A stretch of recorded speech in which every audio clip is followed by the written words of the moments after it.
Dilanjutkan dengan pengajuan saran berjenjang dan gelar perkara oleh teman-teman penyidik, dan dengan pertimbangan kemanusiaan, sekali lagi dengan pertimbangan kemanusiaan bahwa tersangka NM, Ibu NM juga harus mendampingi 3 orang anaknya, maka penyidik Satuan Reskrim Polresta Serang Kota mengakomodir permohonan untuk Ibu NM tidak dilakukan penahanan.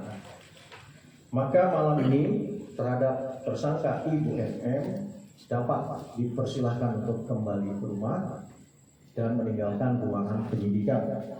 Namun demikian, konteksnya sesuai dengan SOP dari penyidikan terhadap status tersangka, maka kami menyampaikan kepada tersangka Ibu NM untuk mengikuti wajib lapor secara rutin kepada penyidik. Meski terhadap tersangka Ibu NM tidak dilakukan penahanan, namun penyidik tetap mempunyai kewajiban untuk bisa menuntaskan, sekali lagi untuk bisa menuntaskan perkara ini hingga dapat memberikan kepastian hukum. Ini informasi yang kami sampaikan pada malam hari ini, dan kami buka untuk sedikit tanya jawab dari teman-teman. Kami persilakan. Ya, wajib lapor 1 minggu 1 kali, dan itu juga sudah kami sampaikan kepada pengacara dan ibu kita atau Ibu NM, dan beliau juga menyanggupi untuk bisa menginformasikan itu.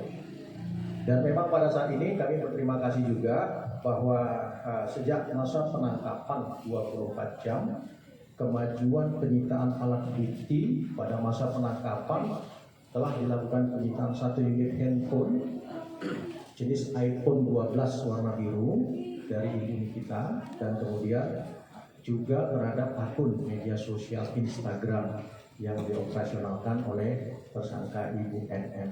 Ini beliau sangat kooperatif untuk bisa menyampaikan kepada penyidik alat bukti yang dibutuhkan.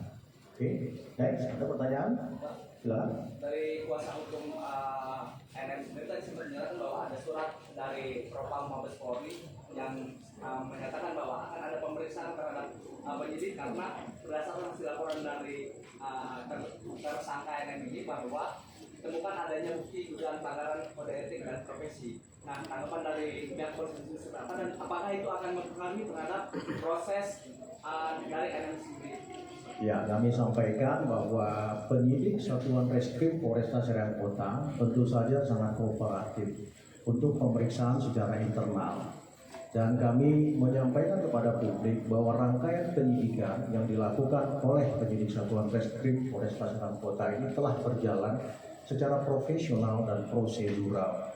Tetapi yakin bahwa penyidik tetap membuka diri dan sangat kooperatif untuk rangkaian pemeriksaan secara internal, untuk menindaklanjuti surat atau pengaduan dari Ibu NM ke pihak Propam Mabes Polri. Seperti itu. Tidak mempengaruhi terhadap proses dari NM sendiri, Pak? Itu hal yang berbeda. Yang pertama, penyidikan terhadap laporan perkara itu ditangani oleh penyidik, tetapi terhadap rangkaian tindakan penyidik itu akan dianalisa oleh internal affairs dari Mabes Polri. Jadi tidak saling mempengaruhi satu sama lain. Dan izin berarti artinya NM akan pulang malam ini juga, dan? Ya, benar sekali, sesuai dengan pernyataan kami bahwa pasca kita melaksanakan siaran pers ini, maka terhadap Ibu NM dapat meninggalkan ruang penyidikan Satuan Reskrim Polresta Serang Kota. Cukup? Selama ini kan NM dianggap tidak kooperatif. Apakah ada NM yang kooperatif setelah pulangan ini? Ya, tadi kami juga sudah berkomunikasi dengan penasihat hukum, dan sang penasihat hukum melalui surat yang disampaikan oleh beliau, permohonan untuk tidak dilakukan penahanan, juga menjamin kepada penyidik bahwa Ibu NM akan kooperatif dalam pelaksanaan kegiatan penyidikan ke depan.